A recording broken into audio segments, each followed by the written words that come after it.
She stood at the gate, lips painted crimson, eyes sharp as glass. Her manicured finger pointed straight at my chest. "This line is for first class only." The scanner beeped green, but her smirk didn't fade. Maybe she thought my dark suit was too plain. Maybe my calm face didn't look like money. Around us, phones lifted, recording. I said nothing, not because I couldn't speak, but because some storms are best answered in silence. She had no idea that one quiet call would turn this flight into the lesson of her life. Boarding began like a well-rehearsed hymn: families, assistance, priority. Then the call for first class rolled across the gate like a warm bell.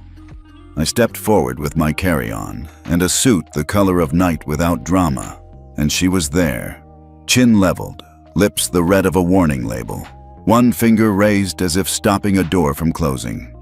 "Wrong lane," she said. Not loud, but with the authority of signage. The junior attendant with a handheld scanner hovered behind her shoulder, glasses slipping a fraction. The posture of someone trained to help, but taught to wait for permission. I stopped where the carpet changed shade and felt the moment take its shape around us. I lifted my phone so the QR code filled the screen. The junior angled the scanner. It trilled and bloomed green. A green check is a secular amen. "Maybe a system glitch," she answered the screen before the amen could finish. Her smile did not reach her eyes. She inspected me the way a bouncer inspects a rumor. Shoes, jacket, silence, the absence of a loud watch. "First class to the right," she repeated. "Economy to the left." The scanner remained green, polite, stubborn, incontrovertible. People slowed without admitting they had slowed. A woman in a denim jacket lifted her phone as if to check a text and found herself recording. The air did that thin, shivery thing it does when a moment decides to become a clip. I said nothing. I carry words like a diver carries air. I don't waste them at the surface. "Please, step aside while we verify," she added, the palm of her other hand slicing a neat line through the lane. The junior shifted, wanting to help, wanting to keep his job, learning how those wants often disagree. He tried the scanner again, then the larger reader on the podium. Green and green, steady as heartbeat. "Upgrades happen," she told the room lightly, "and sometimes they are reversed at the door." She had the tone of someone narrating a wildlife documentary. Nothing personal, only nature. A boy behind me asked if I had done something wrong. His mother patted his shoulder and whispered no. I turned half an inch and let a small smile do the work of a long explanation. I have learned to let small things carry their own weight. I have also learned that dignity wears better when you iron it in private. I kept my stance and my breath in the still line of my shoulders. The woman in denim tapped upload. A soft chime followed, quiet as a teaspoon against porcelain, but it carried far. Somewhere a progress circle began to sweep, and the scene we were still in started leaving us. The clip would run ahead into strangers' pockets, gathering captions and certainty. Stories moved slower. I stayed with the story. The junior found a square inch of courage. "System shows seat 2A valid," he said, voice flat to keep it safe. He didn't look at me. He looked at her, choosing between bending and holding.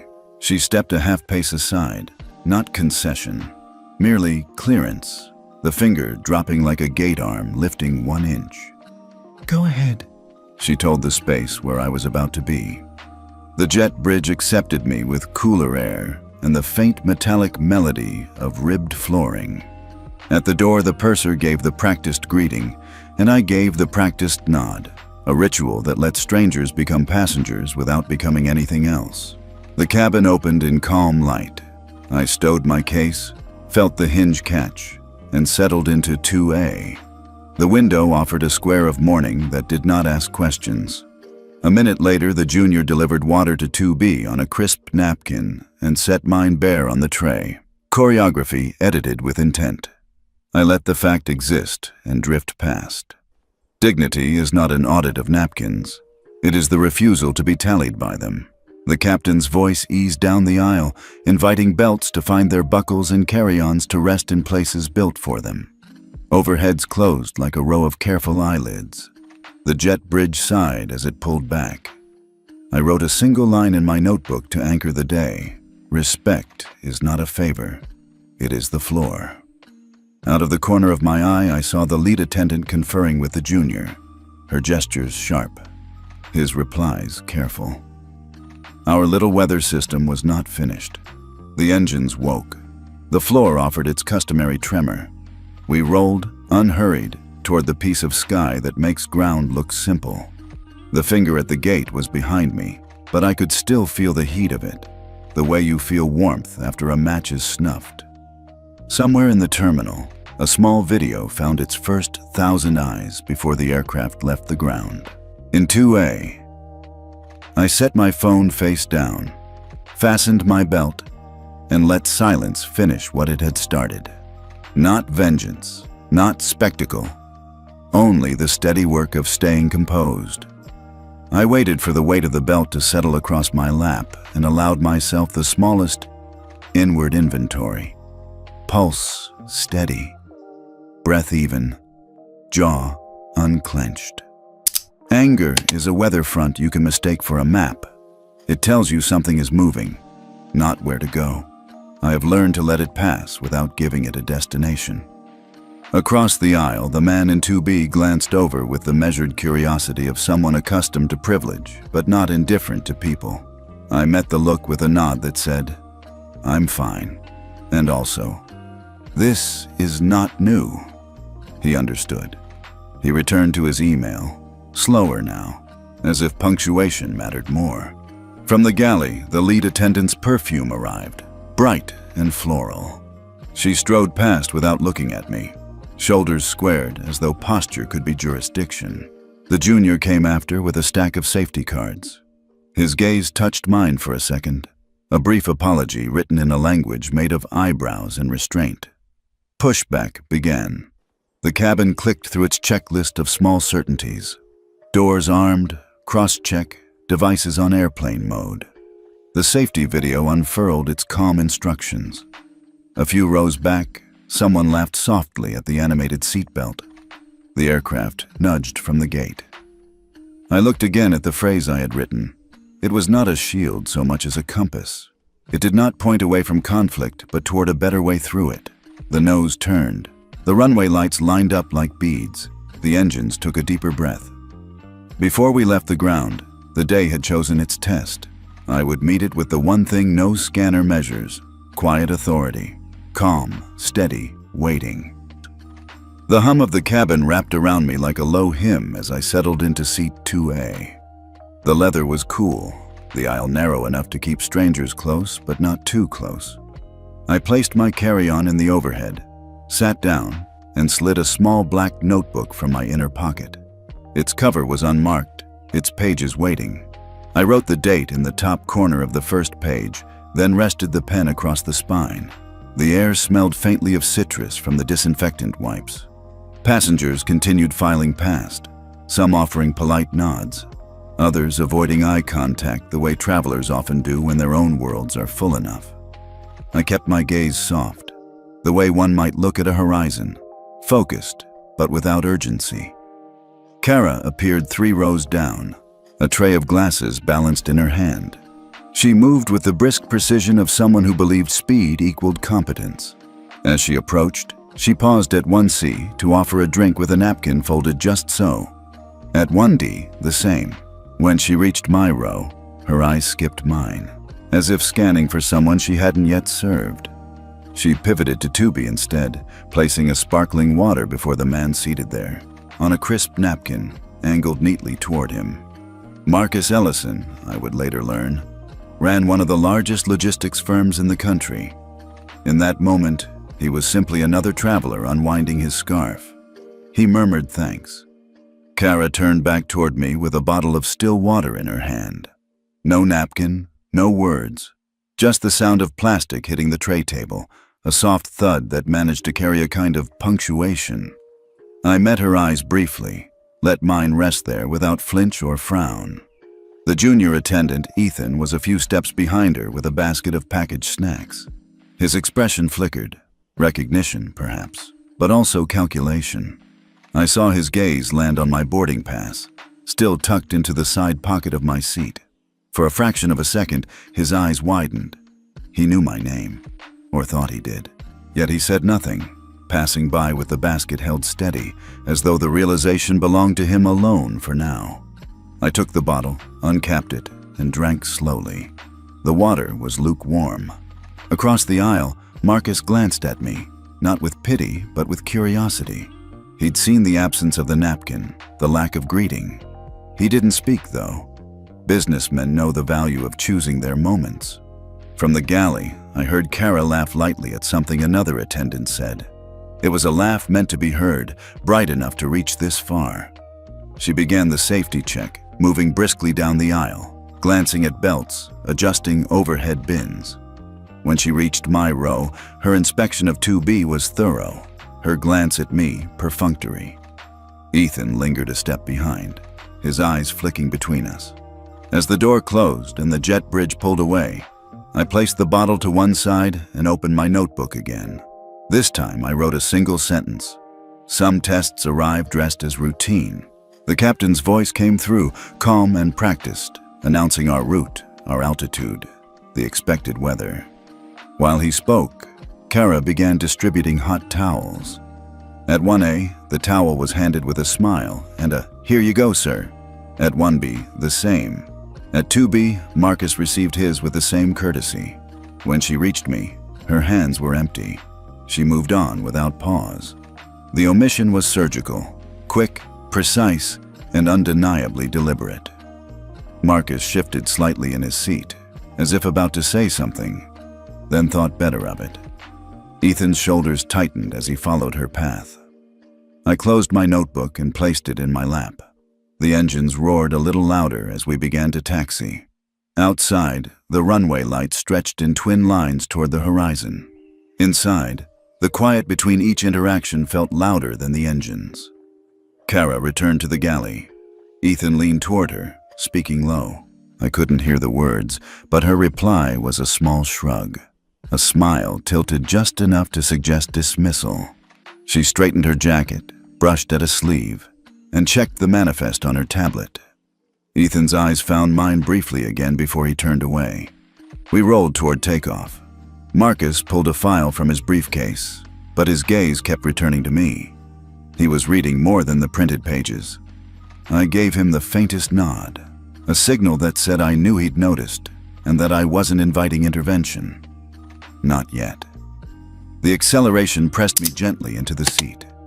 As the nose lifted and the city fell away beneath us, I closed my eyes for a moment. The vibration of the climb was steady, constant. The seat belt across my waist felt like a boundary drawn in quiet ink. When I opened my eyes again, the cabin lights had dimmed slightly for takeoff. Kara moved through with her drink cart. She offered champagne to 1A and 1B, wine to 2B.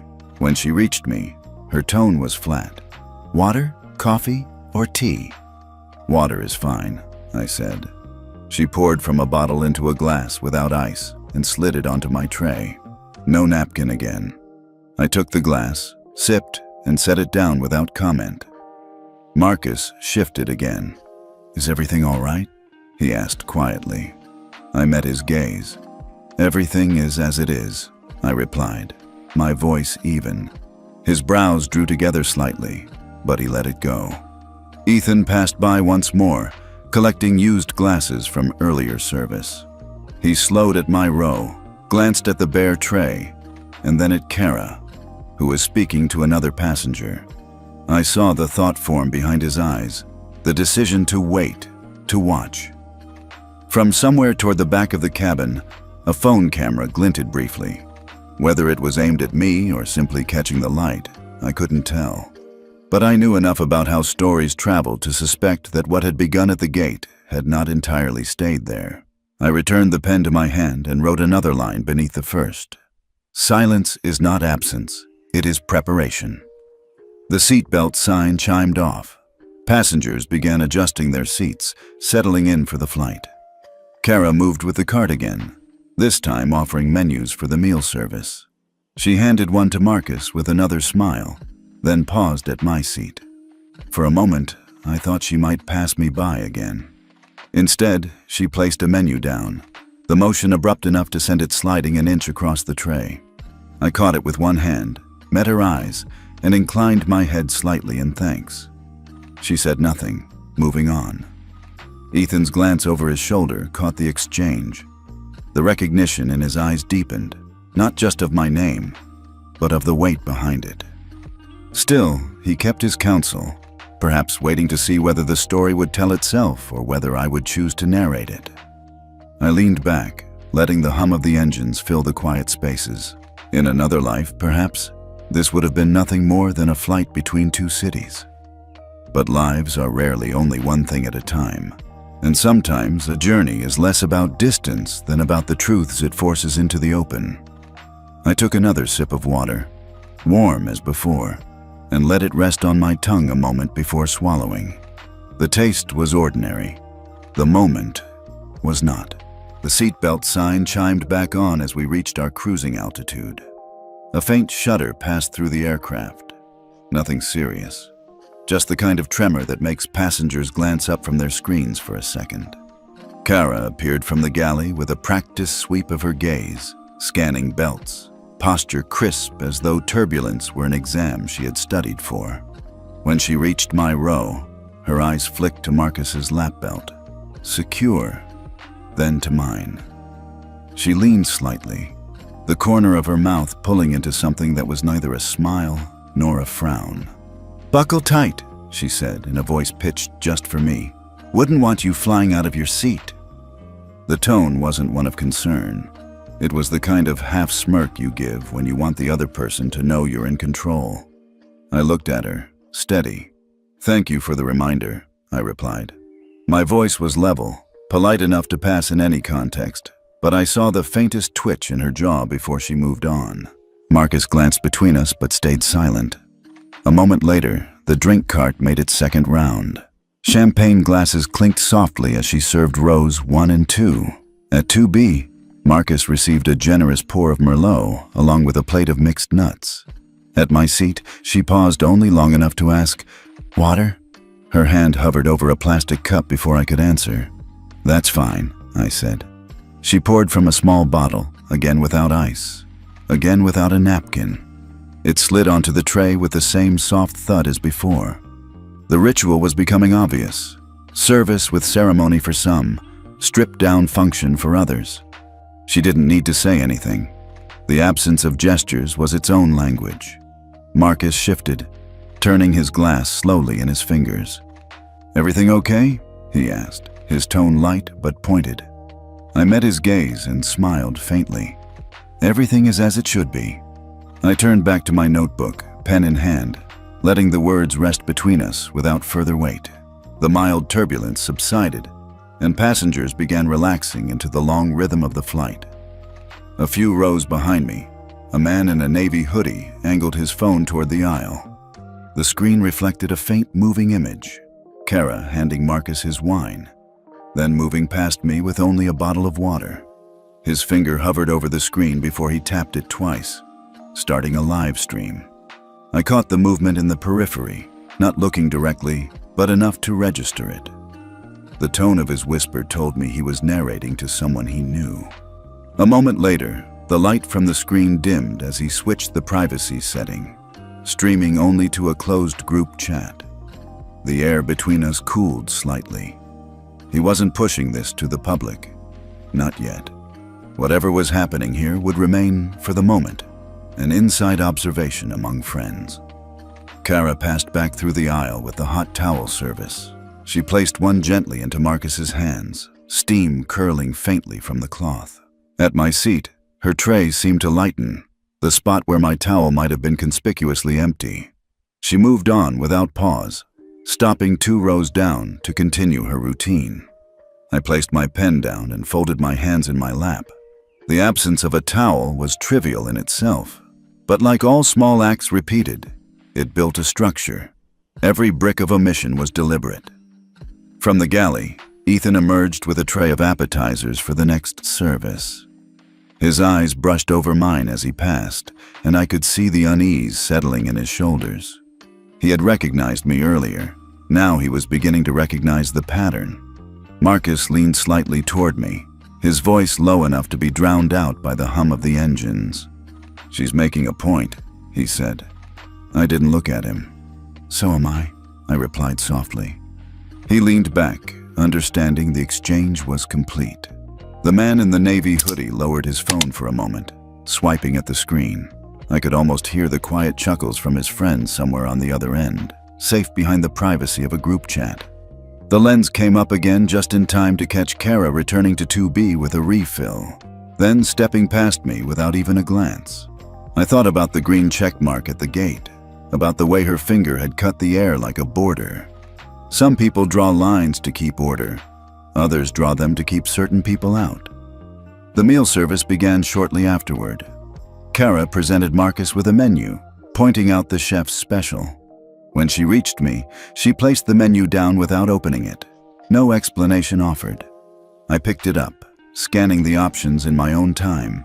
As I handed the menu back, she didn't take it from my hand. Instead, she waited until I set it on the tray table, then picked it up with 2 fingers as though it might leave a mark. Marcus watched the exchange, his expression unreadable. Ethan stood behind Kara, his jaw set tighter than before. The cart moved forward and the moment slipped back into the hum of the flight. I lifted my notebook again and wrote, "Patterns reveal more than incidents." Somewhere behind me, the man in the hoodie ended his stream. The sound of the lock screen clicking on was quiet but final. For now, the moment was contained.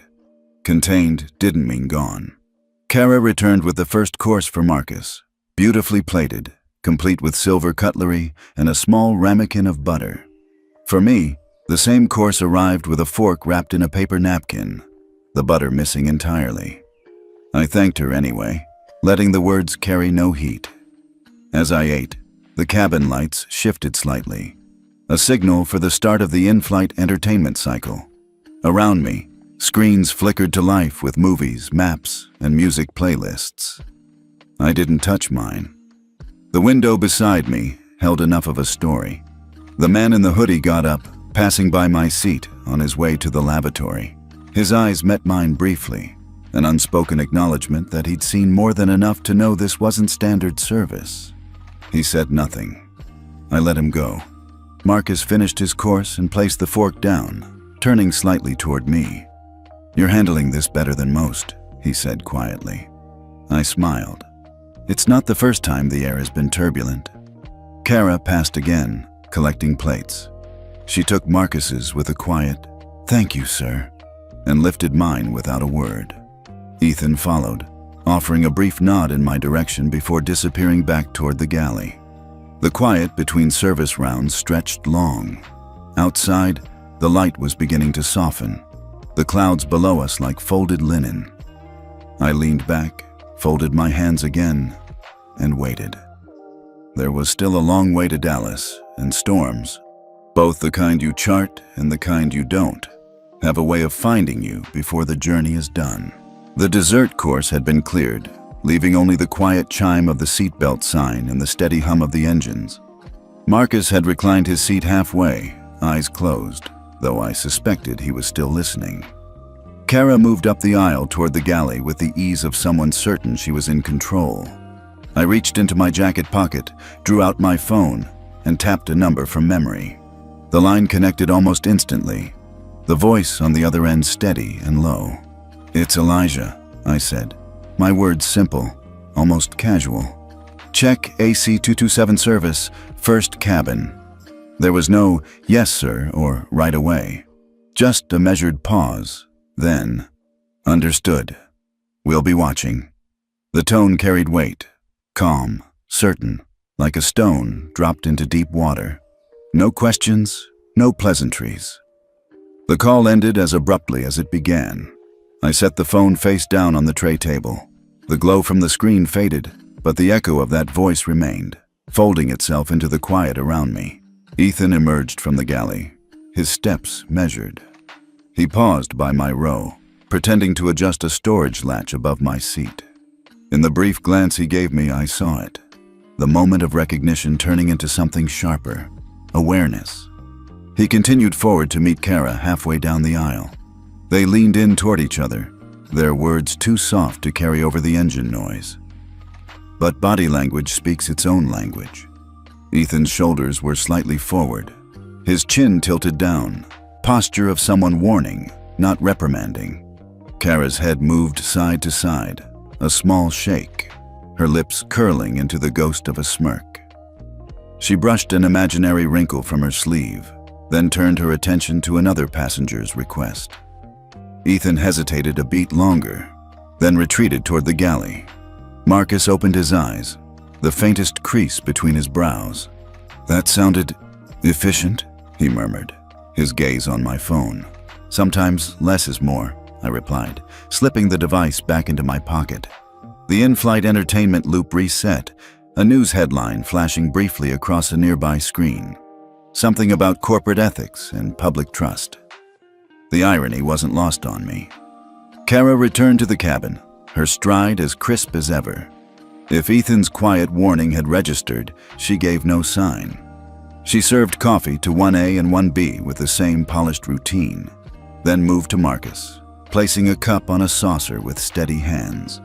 When she reached me, the question came out clipped. "Coffee or tea?" "Tea, please," I said. She returned a moment later with a paper cup half filled, no saucer, no spoon. She set it down without meeting my eyes. The liquid inside sloshed once against the lid, as though even it had been caught off guard. I removed the lid and let the steam rise. It smelled faintly of chamomile, but also of haste. I took a slow sip, feeling the warmth settle in my chest. Across the aisle, Marcus watched the exchange. He seemed to be weighing the balance between speaking up and letting the scene play out. He chose the latter for now. A few rows back, the man in the navy hoodie, my quiet documentarian from earlier, shifted in his seat. He checked his phone, thumbs moving quickly. Whatever group he'd streamed to earlier was getting another update. I leaned my head back against the seat, letting my eyes rest half closed.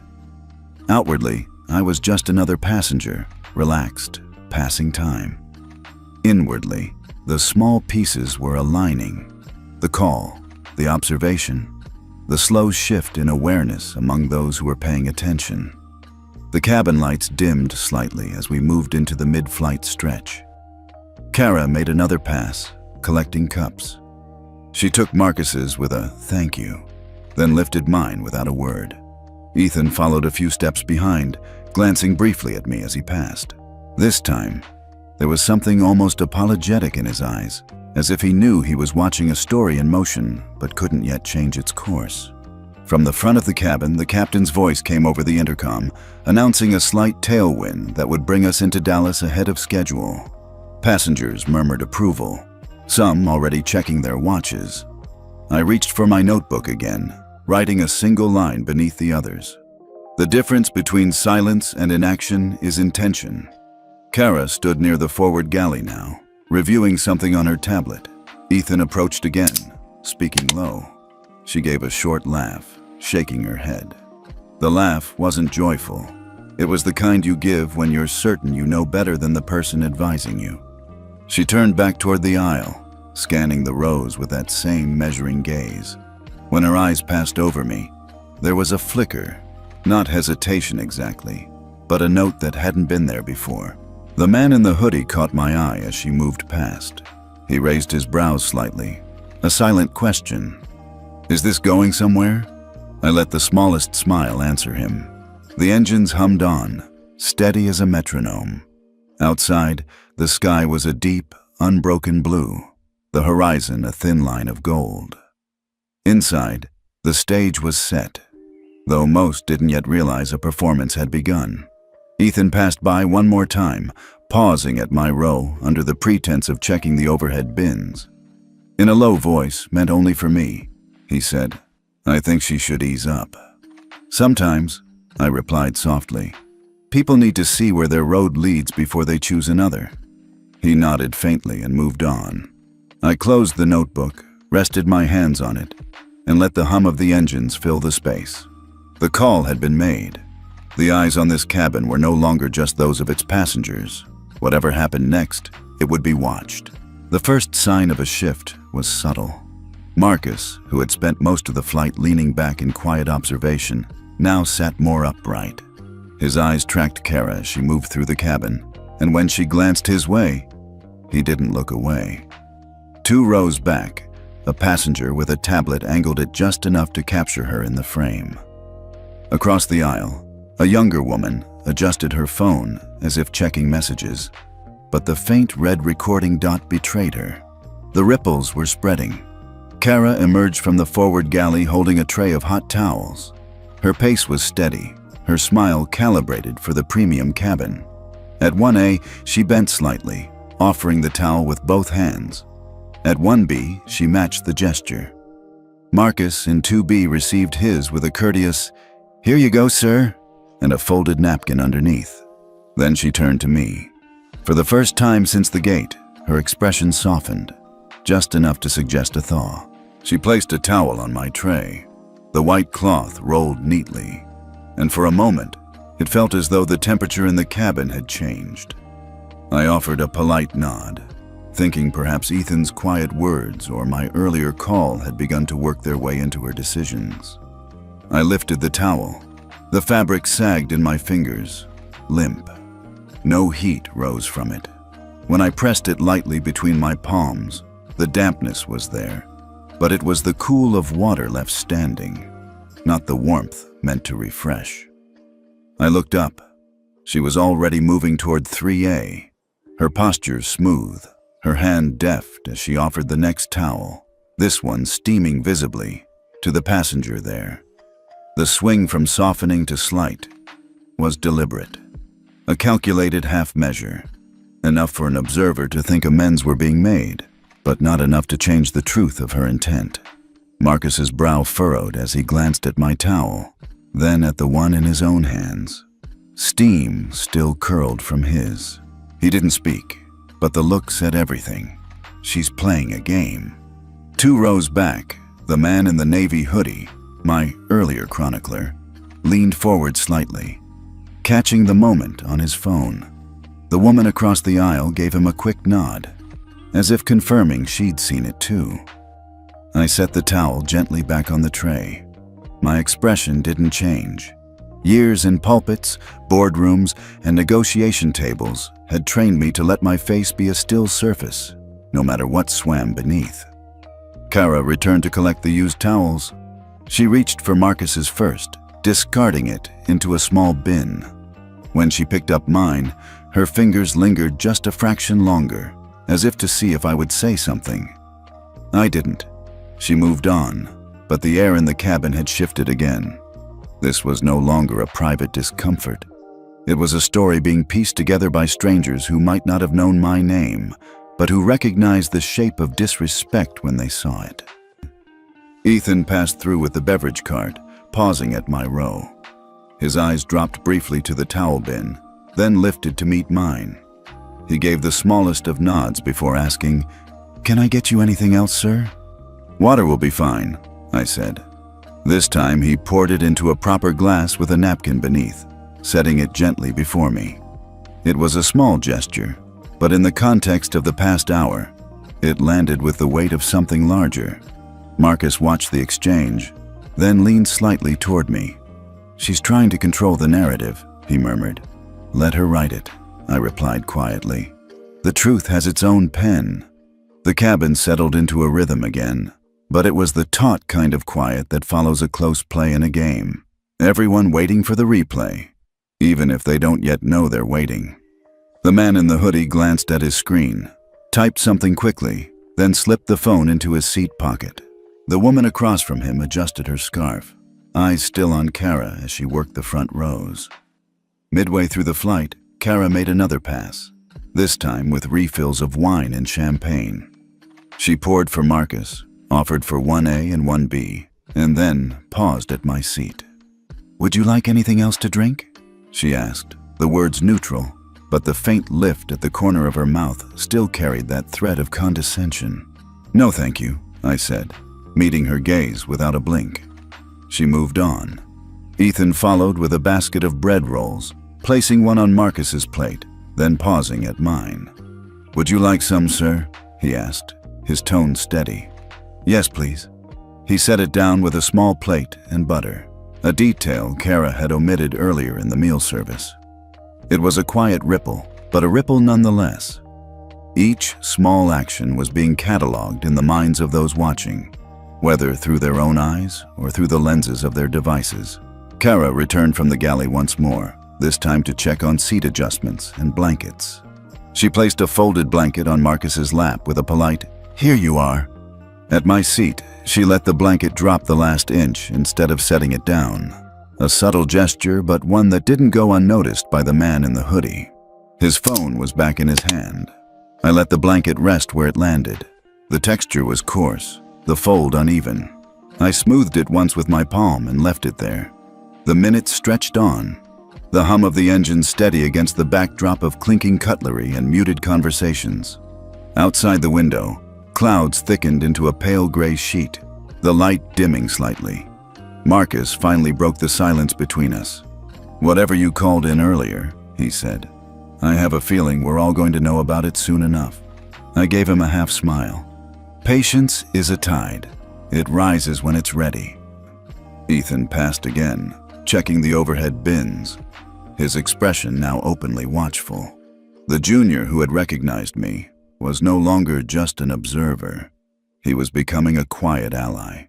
As Kara disappeared into the galley again, I took up my notebook and wrote the next line. Even the smallest ripples can shift the course of a larger tide.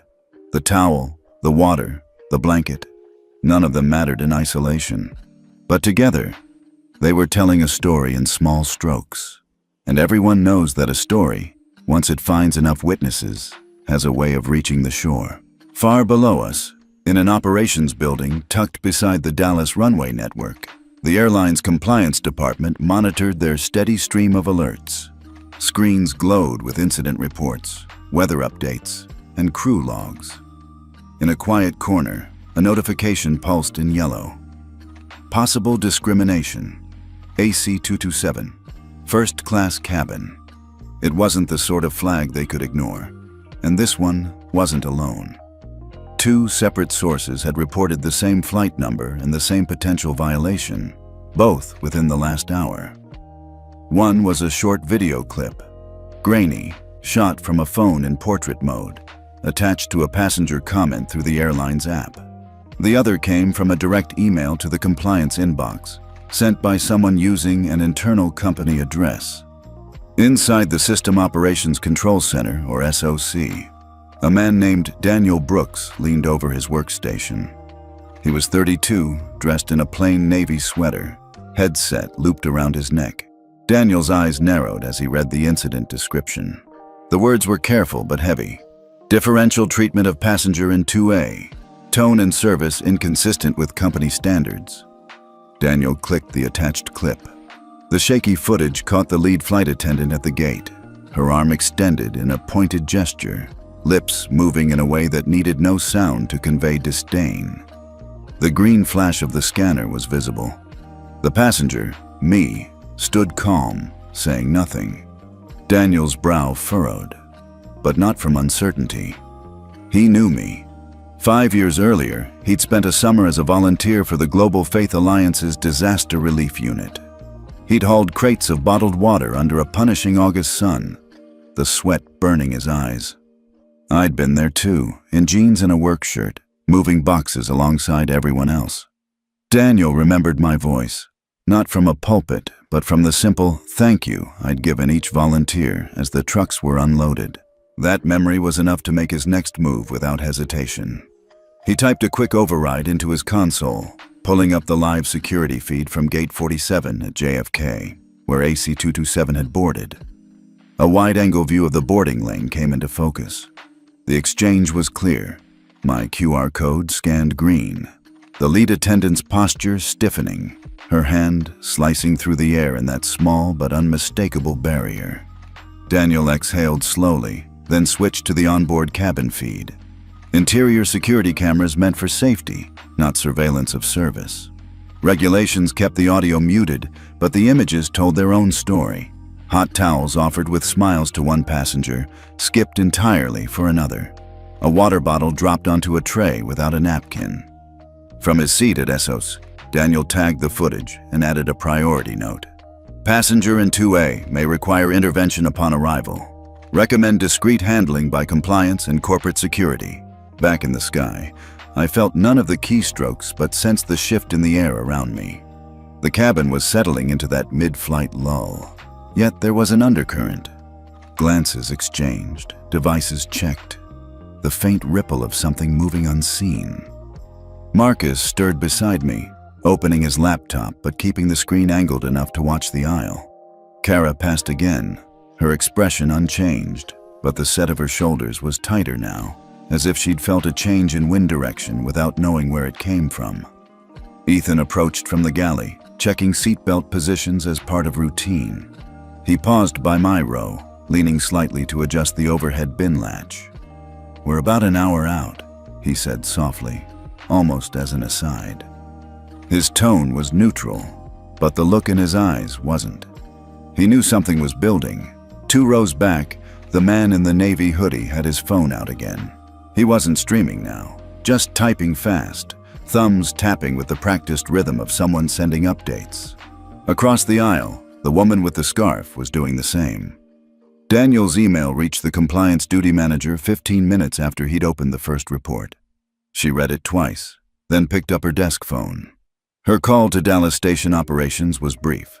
"Pull corporate security to meet AC-227 at the gate.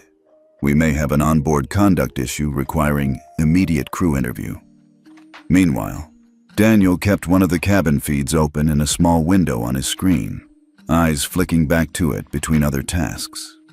He watched Kara hand Marcus a fresh glass of wine, then step past me without pause. His jaw set. He remembered, with painful clarity, the way I had thanked him that summer day, like he was as essential as any senior team leader. Up here in the air, I was unaware of his memories, but I knew enough about systems to trust that currents often moved before the waves reached the surface. Kara's next pass brought her closer than before, leaning toward Marcus to ask if he needed anything else. Her tone softened for him in a way it hadn't for me all flight. Ethan followed, setting down a bread roll at my place without a word from her. The engines maintained their steady drone. The seatbelt sign stayed dark, but the air was charged, as though a storm front was building invisibly, each mile forward compressing the space between what was and what was coming. I took up my notebook, adding another line beneath the last. "Some battles begin long before the field is visible." Marcus glanced at the page, then back at me. "You're expecting something," he said. I met his gaze. The water beneath us is never still. Far below, Daniel sent one last message before the system would require him to rotate to another shift log. It went directly to the compliance manager. "Recommend discreetly identifying 2A passenger to arriving station leadership. Do not escalate with PA system.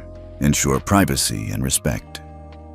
He didn't sign it with his title, only his initials. DB.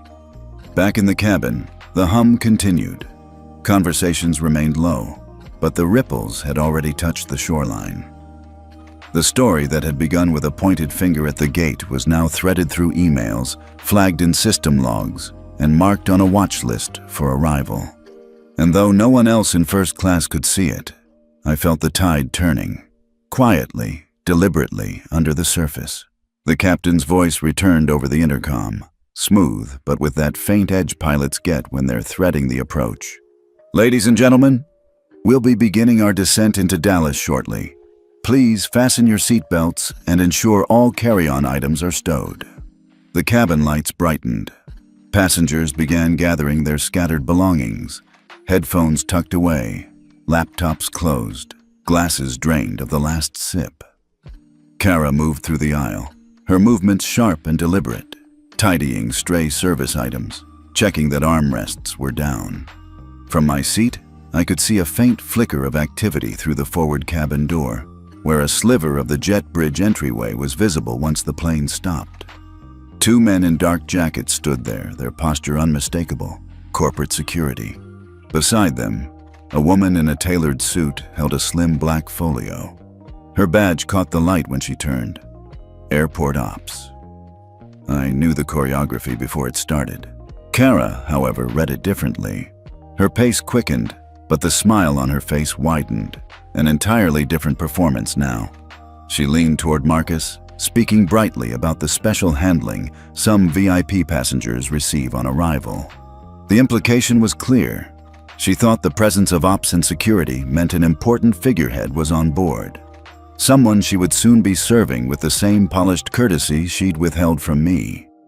She checked the front galley, smoothing the linen on the service counter, aligning glassware, even dabbing a fingerprint from the chrome edge of the coffee machine. Each action was a silent rehearsal for the greeting she imagined was moments away. The seatbelt sign chimed again. Outside the window, the Dallas skyline sharpened against a pale horizon. We descended smoothly, the rumble of the landing gear locking in place felt through the soles of my shoes.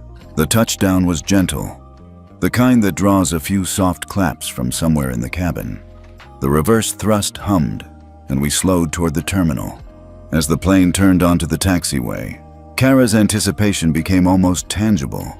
She adjusted her uniform jacket, checked her hair in the reflection of a darkened screen, and glanced toward the forward door. Ethan passed behind her, carrying the manifest tablet. He didn't hand it over yet. When the aircraft finally rolled to a stop at the gate, the seatbelt sign went dark. The forward door opened with a metallic sigh, letting in the scent of jet fuel and the faint coolness of conditioned terminal air. The two corporate security officers stepped inside first, scanning the cabin with trained precision. Behind them, the airport ops manager in the tailored suit followed, her expression calm but purposeful. Kara straightened, smile ready. "Good afternoon," she said warmly. "Here for our VIP?" The manager didn't answer immediately. Instead, she turned to Ethan. "Manifest, please." Ethan handed her the tablet. She scrolled quickly, her finger pausing about halfway down the first-class list. Her eyes lifted, scanning the cabin. Then she looked directly at me. "Elijah Moore," she said, not as a question, but as confirmation. Kara's smile froze, the brightness in her eyes flickering into confusion. She glanced toward me, then back to the manager. "I'm sorry, what did you say?" The manager repeated it, her voice still even. "We're here for Mr. Elijah Moore, Seat 2A. The space between us seemed to stretch. Kara's gaze locked on me, the realization dawning with visible weight. The uniform still fit her, but it no longer looked like authority. It looked like costume. I didn't move, only met her eyes with the same calm I'd carried from the gate to this moment. Around us, passengers glanced between us, piecing together what they'd seen all flight. Marcus shifted in his seat, his expression unreadable but intent. The man in the navy hoodie leaned forward, phone in hand, the record light blinking red. The woman with the scarf across the aisle was already typing furiously. Kara's mouth opened slightly, but no words came. The manager turned to her. "We'll need to speak with you and the rest of the crew after deplaning. Compliance is waiting." Ethan stepped forward then, holding out a discreet envelope to the manager. Additional paperwork, no doubt. His eyes met mine for a moment, the briefest flicker of acknowledgement before he stepped back. Corporate security positioned themselves near the forward galley, their presence polite but immovable. The rest of the passengers began to gather their belongings, but their pace was slower now, drawn out by curiosity. I reached up, retrieved my carry-on from the overhead bin, and placed my notebook inside. The zipper's sound felt louder than it should in the charged air. As I stepped into the aisle, Marcus rose too. "After you," he said, with a nod that carried more than courtesy. It carried respect. I walked forward. The distance to the door measured not just in steps, but in the weight of what had shifted here. Kara stood slightly to the side, hands clasped before her now, the finger that had once pointed at the gate curled inwards. At the doorway, the manager gestured toward the jet bridge. "This way, Mr. Moore." I gave Kara one last look. Not gloating, not condemning. Just steady. Then I stepped past her, into the cool air of the terminal, the quiet hum of authority walking with me. Behind me, the hum of conversation rose again, passengers leaning toward one another, words spilling in low, urgent tones. Phones came out. Messages were sent. The story was no longer mine alone.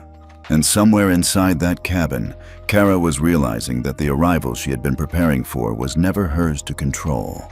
The jet bridge smelled faintly of metal and recycled air, a tunnel between the controlled silence of the cabin and the wider, noisier world of the terminal. The airport ops manager stepped aside just enough to let me pass, then turned to face Kara, who emerged a few paces behind with Ethan trailing close. "Kara Whitman," the manager said, her tone professional but cold. "Effective immediately, you are relieved from duty pending investigation. Please surrender your crew badge." The words seemed to hang in the air. Passengers filing into the jet bridge slowed, eyes flicking toward the confrontation. Kara's jaw tightened. For a moment, she didn't move.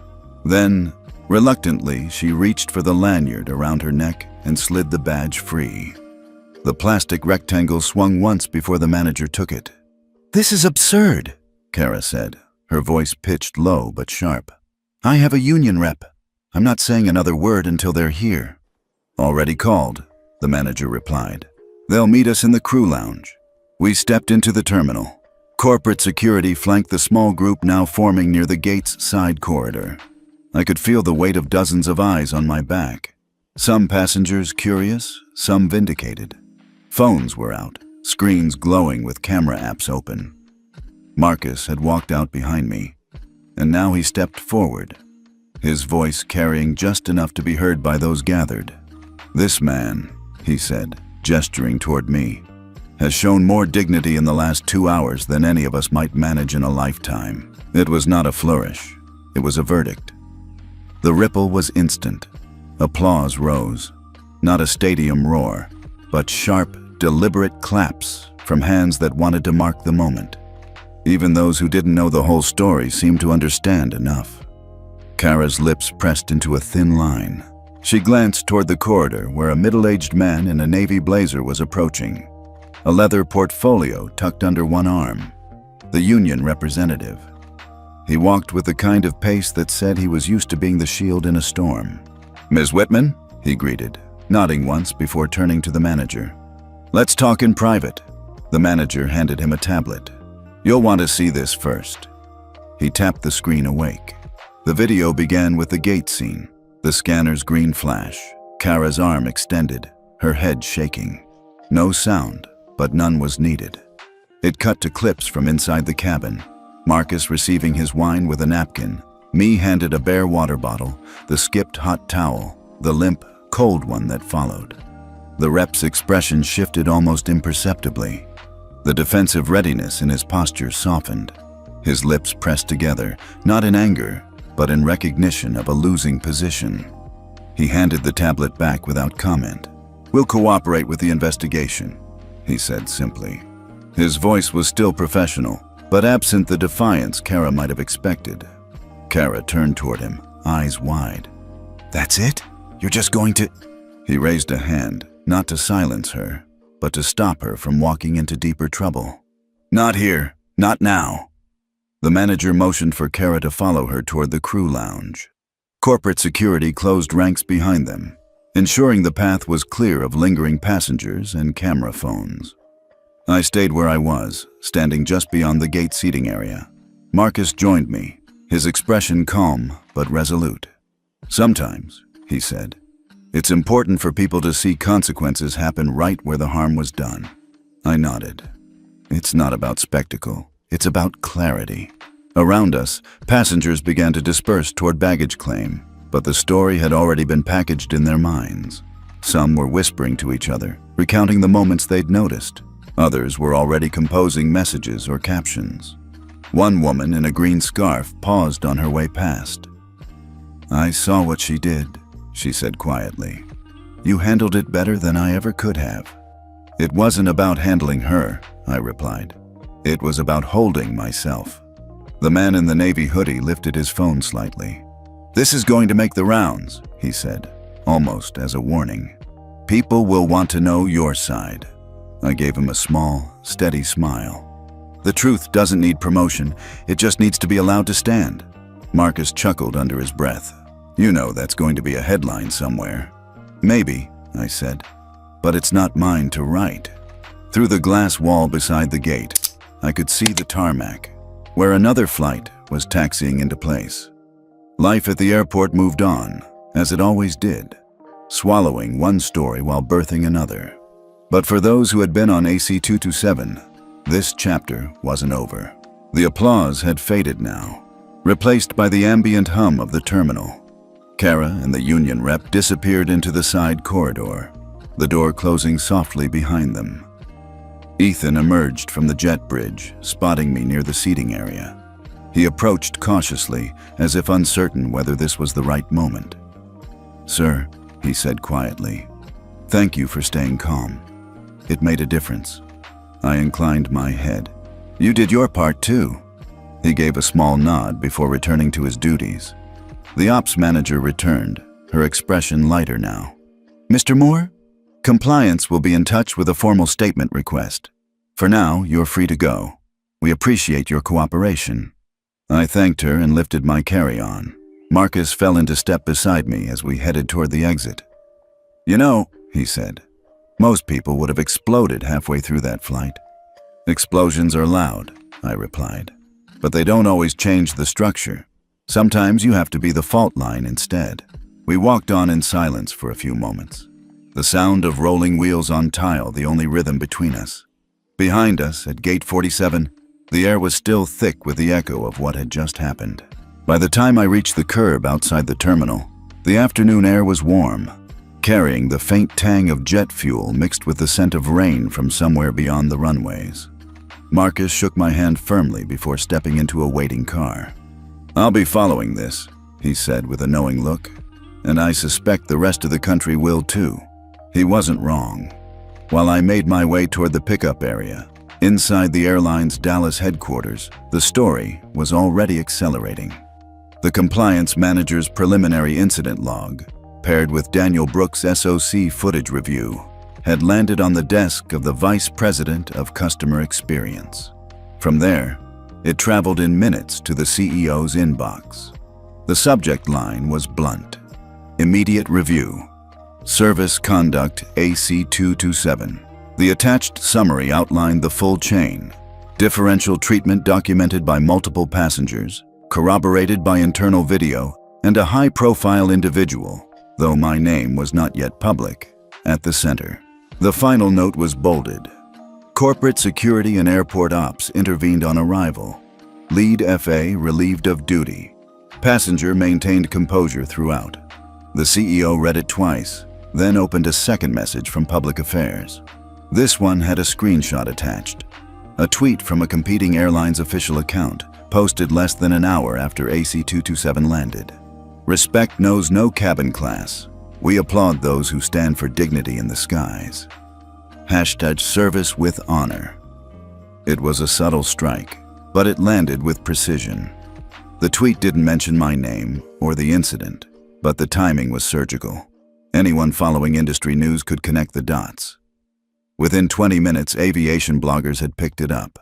Comments under the tweet tagged my airline's official account, demanding a statement. The optics were spiraling. A rival positioned as the standard bearer for respect, while my carrier remained silent. By late afternoon, the internal decision was made. A system-wide memo went out to all station managers and in-flight service teams. Effective immediately, first and premium service protocols are under full review. All crew are reminded that company policy prohibits any form of discriminatory conduct. Interim measures. Mandatory refresher training on equal service standards within 14 days. Anonymous passenger feedback review for the last 90 days of first premium flights. Direct reporting line to compliance for in-flight service concerns. The memo didn't name me. It didn't have to. At the same time, the public affairs team drafted a holding statement. "We are aware of an incident on flight AC-227 involving concerns about service delivery. We take these matters seriously and are conducting a full review." It was the corporate equivalent of a deep breath, but even that was more than most passengers had expected this quickly. While this unfolded in boardrooms and control centers, I sat in the back of a quiet black sedan, watching the Dallas skyline draw closer. My phone buzzed, not with calls, but with notifications. Messages from friends, colleagues, even strangers who'd seen snippets of video. One text stood out, from a fellow faith leader in Chicago. "Saw what happened. You kept the temperature low, but the impact's already high. Proud of you, brother." There was a satisfaction in that, not pride in humiliation dealt, but in the clarity the moment had created. A test, faced without shouting, had still shaken the walls. In an online forum for frequent flyers, a thread titled "First Class Misconduct, AC-27" was growing by the minute. Posts described the towel incident, the blanket, the tone of voice.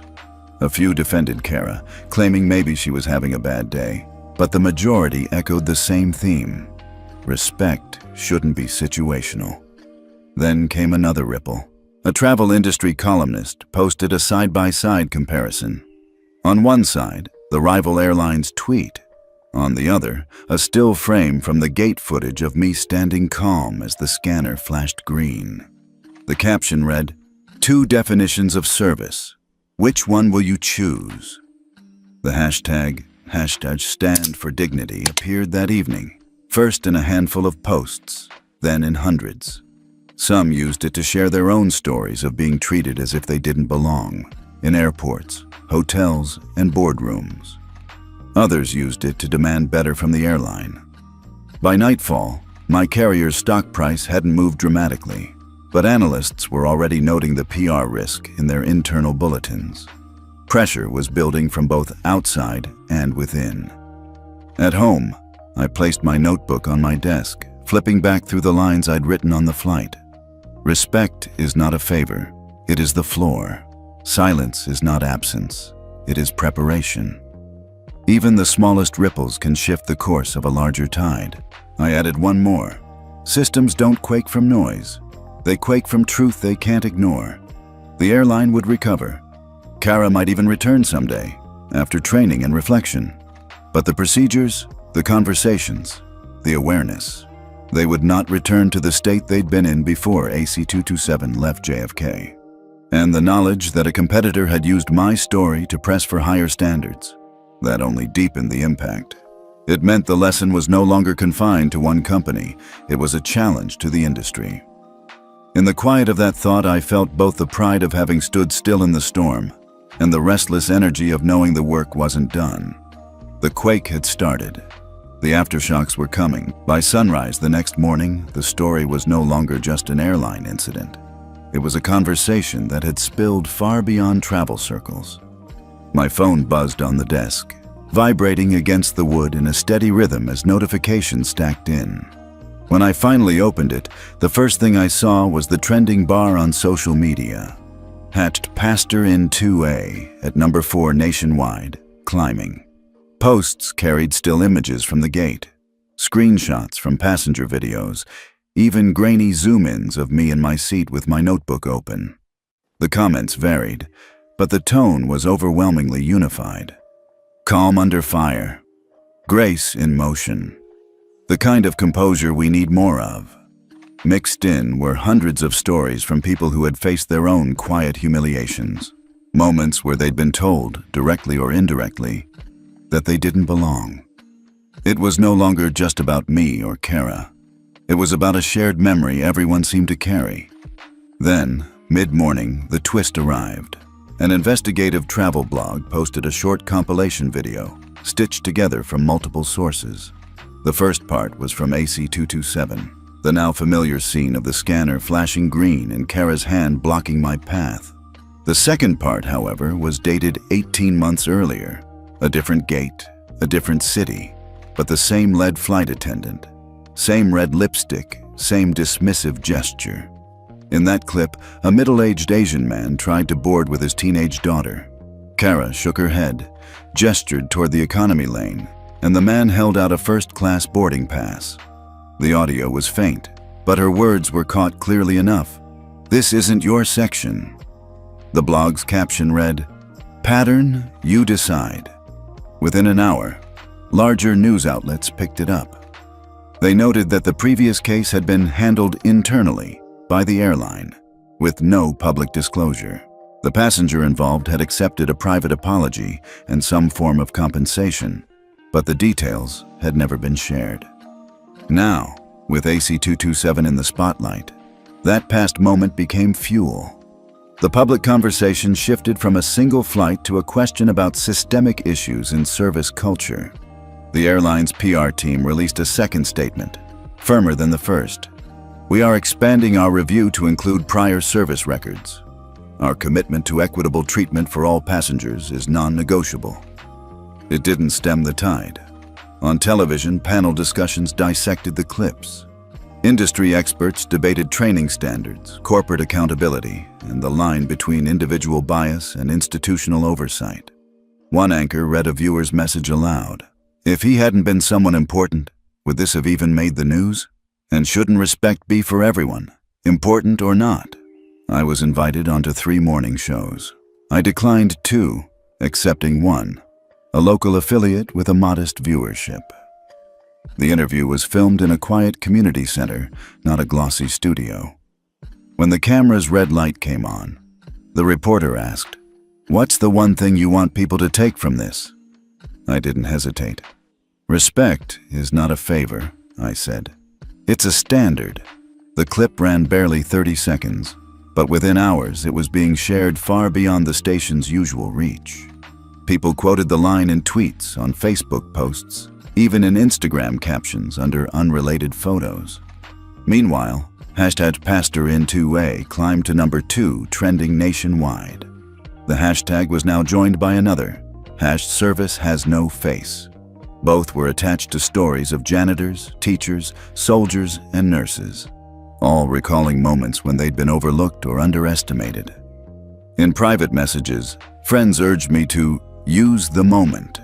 They meant start a campaign, partner with advocacy groups, push for legislation. I understood the impulse, but I also knew this was bigger than any one person's agenda.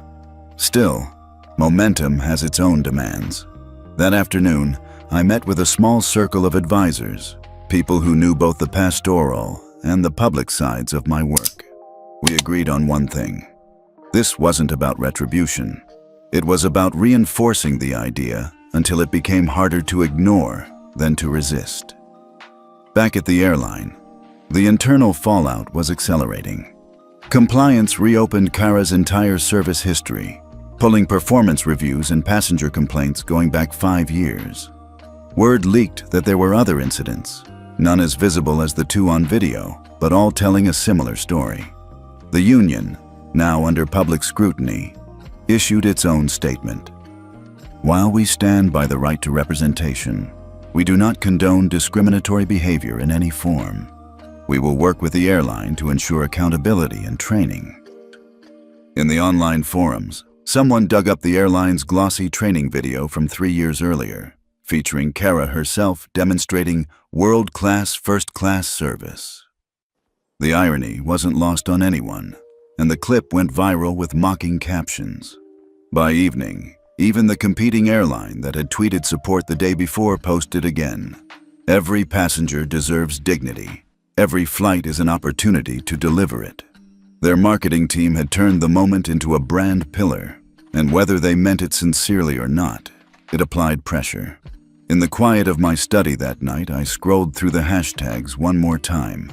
A young man had posted a photo of his grandmother in her nursing uniform from decades ago, captioned, "She taught me that kindness isn't earned, it's given.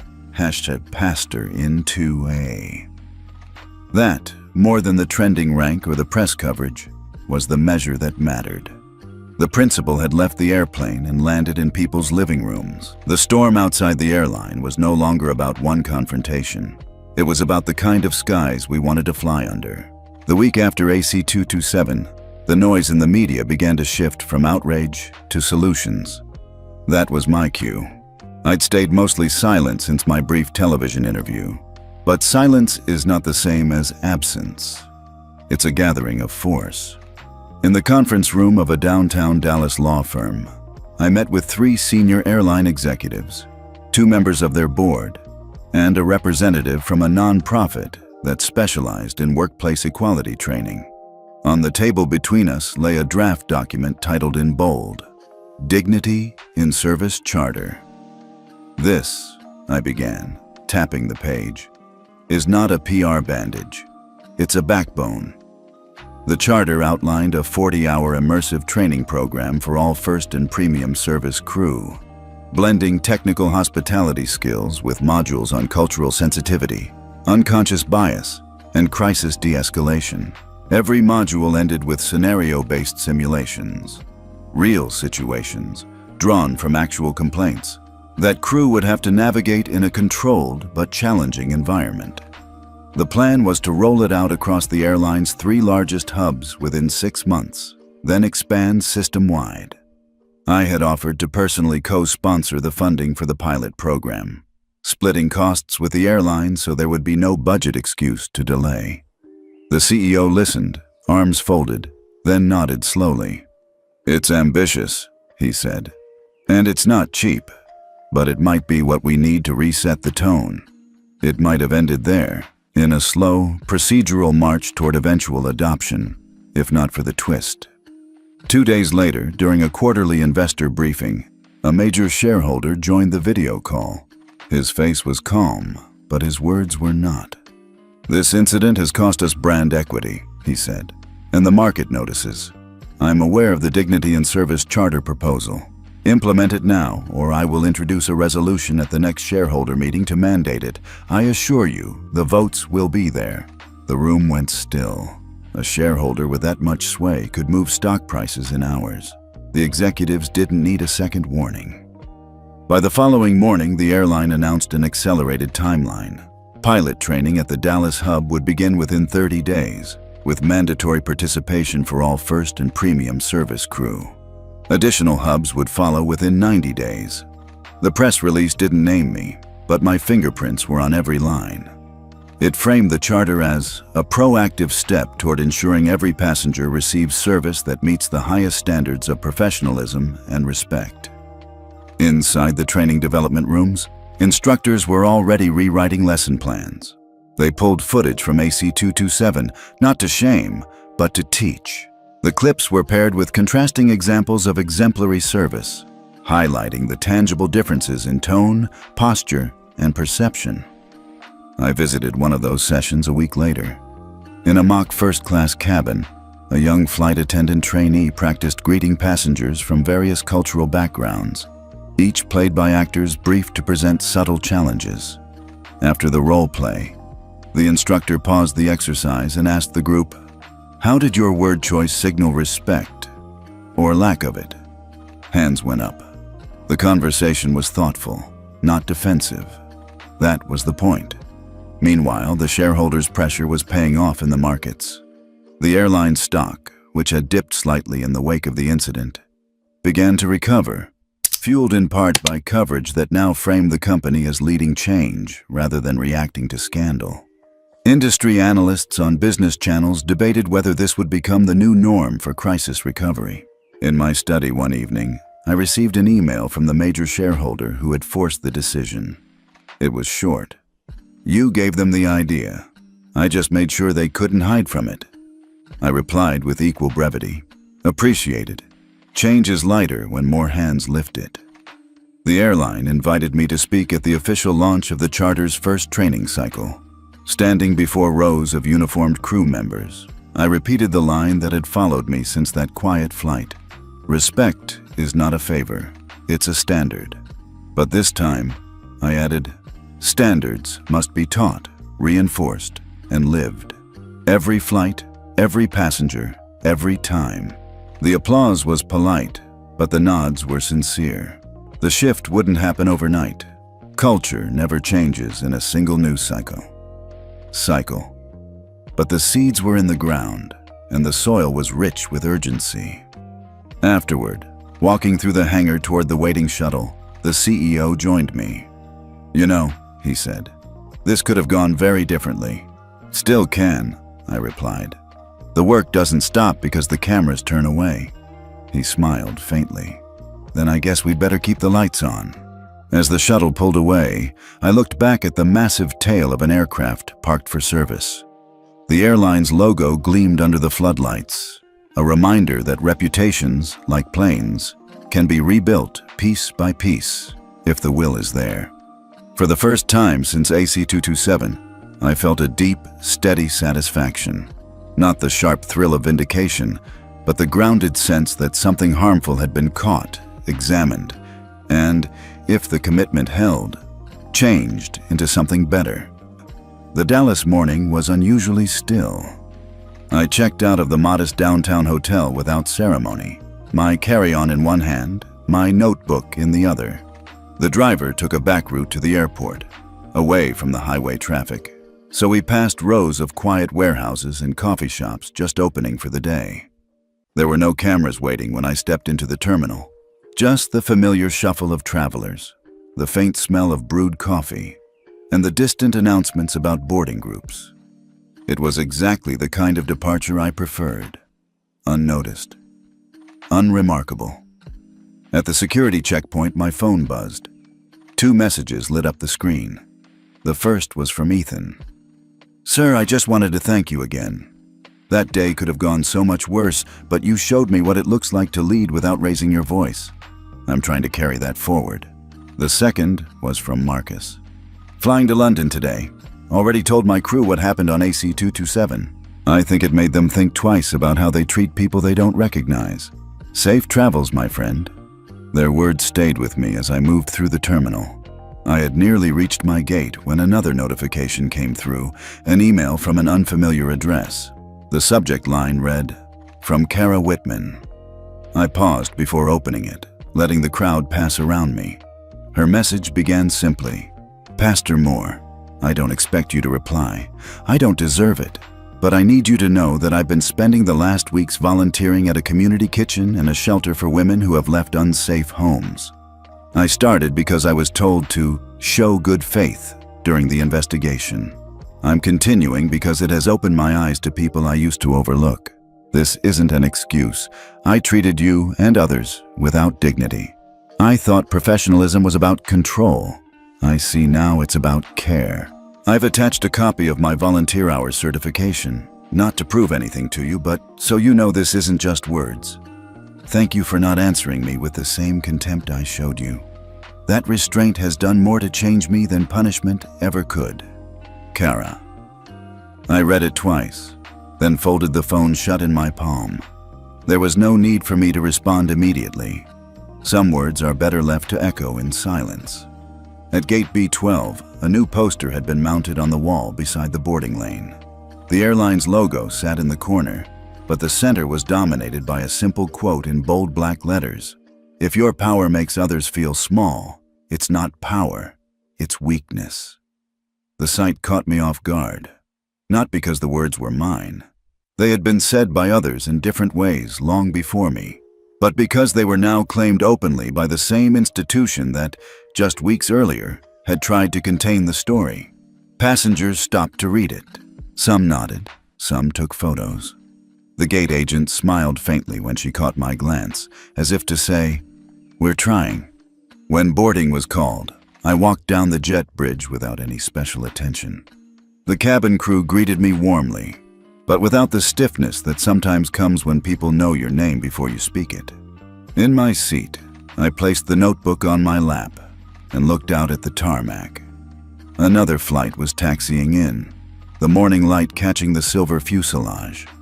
Somewhere in the terminal behind me, Kara's letter sat in my inbox, and that poster at B12 continued to catch the eyes of strangers.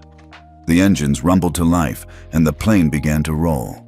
My mind went back to AC-227, not to the sting of being stopped at the gate, or the cold towel, or the sideways glances, but to the moment after landing when the truth came into the open. That shift in the air, when dignity became visible, was what I carried with me now. As we lifted into the clouds, I thought of something I had told the first group of trainees in the Dignity and Service Charter program. Change isn't proven when the spotlight is on you. It's proven in the quiet when no one is watching, and you still choose to do the right thing. Below, Dallas shrank into a patchwork of streets and rooftops. Ahead, the horizon opened wide. Some storms leave wreckage. Others leave cleaner air. AC-227 had been both. And somewhere in that mix was the proof that people, whether passengers, crew, or executives, could change if given the chance and the challenge. I closed my eyes and let the hum of the engine steady my thoughts. The work would go on, long after the hashtags faded. But for now, in this small moment between departure and arrival, there was peace.